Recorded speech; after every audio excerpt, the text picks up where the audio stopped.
5 rounds. I think even on training, I feel that when I put on two extra rounds, I keep, growing during training, keeping performing better.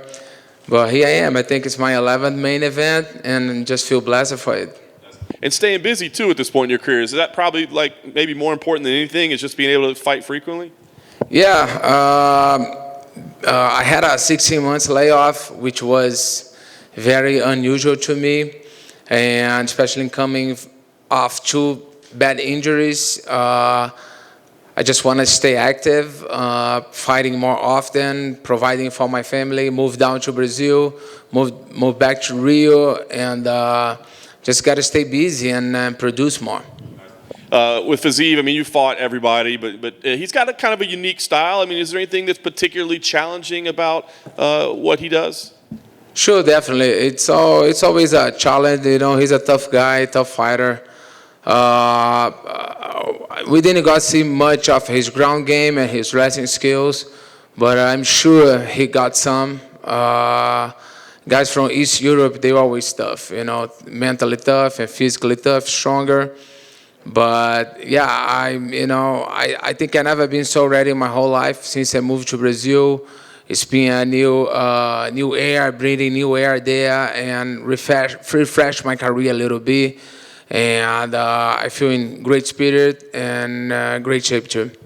I know you like to put on exciting fights. You like to strike. I mean, you're afraid of striking, but it seems like the easier route would just be like, I'm not going to strike at all. I'm just going to wrestle with this guy. Like, is there any part of you that thinks it's okay to do that? We don't need to strike. I could just take advantage of his wrestling. Definitely, but like the fight starts standing, I will. It's on me, I like to fight standing. I don't care. But it is an MMA fight. I'm gonna test his skills.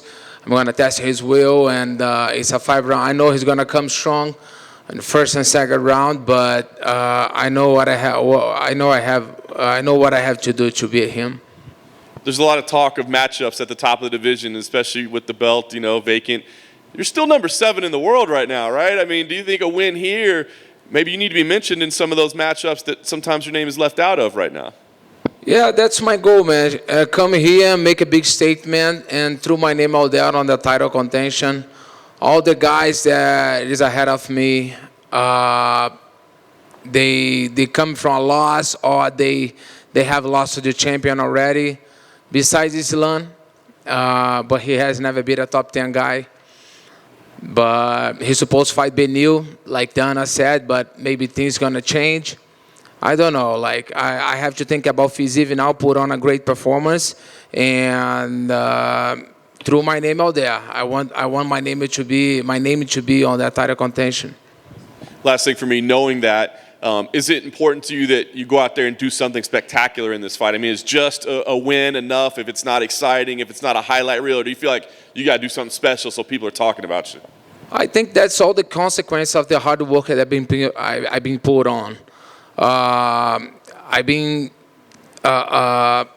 training a lot, putting my body through a lot, my mind through a lot, testing my will against younger kids in Brazil, coming up guys and from the favelas, and it feels good to be on that environment and Nova União. And then the highlight performance will come naturally. I don't have to force it. I don't have to think, I have to do it. No, it's going to happen. I'm sure it's going to happen. Hey, Rafael. Fans always love to talk about BMF, the BMF. Do you feel like you have a statement to be made because of your resume? Like, you fought in everybody. You could put your resume up with anybody else. Do you feel like your name should be mentioned in the BMF conversation more? It's hard to talk about myself, but that's what the fans said. I fought everybody into two division. I'm in UFC for 14 years, and I never back up from a fight.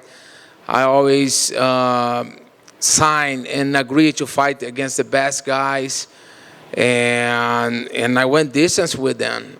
Champions like Usman, Khabib, Kobe. I fall short, but I went distance to all these big guys, and here I am. I'll be 37 in October.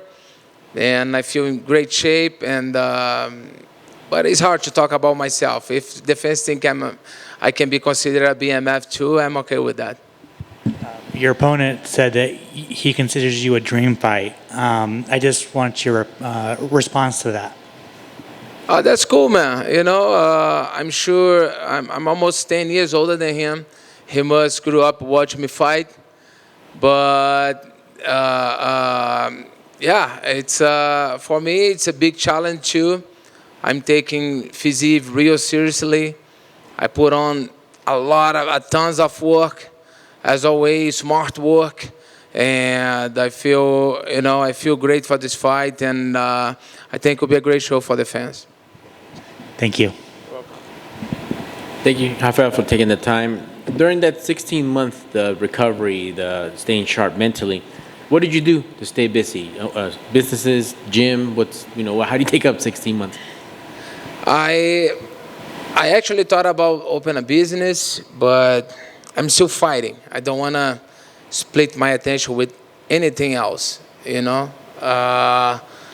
That's how competitive I am. I don't want to open anything that shift my attention from fighting, from get better.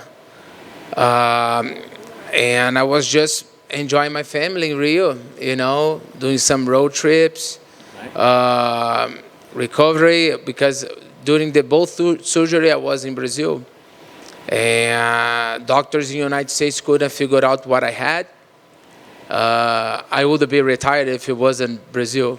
Ooh. Yeah, I went to 3 different doctors, and they couldn't say, okay, your MRI is cool, I don't see any dysfunction in your groin. But I went to Brazil, I did a different type of MRI, and they find the dysfunction on my groin. And then I got the surgery, and here I am 100%. But like during that time, I just enjoy my family, trying to grew up spiritually, and was a very tough moment for me. And with that being said, what was if you could give me your insight, what was your overall assessment? Because lightweight right now is better than ever. Dustin Poirier, Justin Gaethje, Charles Oliveira, yourself. How did you, when you looked at everything and thought, okay, this is how I fit in, regardless of where I go, what part of lightweight are you, and just as relevant as you have been in the past as a former champion? Yeah, I'm a former champion. I think just because of that 16 months layoff, it kind of put me back a little bit. You know, people it's not talking as much about me because that long layoff. But yeah, here I am 4 months later after my last performance, fighting again. I want to stay active. I want to get another one done before the end of the year. And yeah, now I'm just got to stay busy. I try to fight everybody, all these guys. We ask for all these guys. But everybody's playing ranking games. I don't even look into the ranks anymore.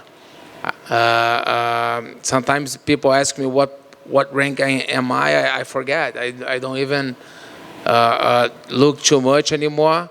But like we try to fight all these guys, and people just want to fight guys ahead of them, and I'm just tired of it. And I need a fight. I need to support my family. I don't get paid monthly. I don't have a salary, and I just get paid when I fight. And I took Fiziv, you know. Excellent. And last thing for me, a former foe recently retired. Just want your thoughts on Donald Cerrone, a guy who, like you, anytime, anywhere, anybody. Yeah, man. A lot of respect for Cerrone. The guy has fought everybody too, but his last result wasn't that good. You know, I think he was on a 5-loss streak, maybe 6. I think 1 draw. I don't remember, but yeah, I think time comes to everybody. You know, when especially a guy like with 40+ fights and fought everybody. I think everybody time will come.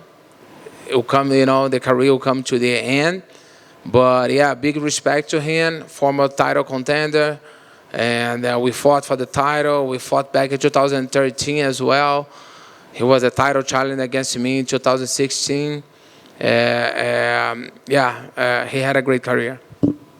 Thank you, sir, and good luck on Saturday. Thank you. All good? Perfect. Thank you very much.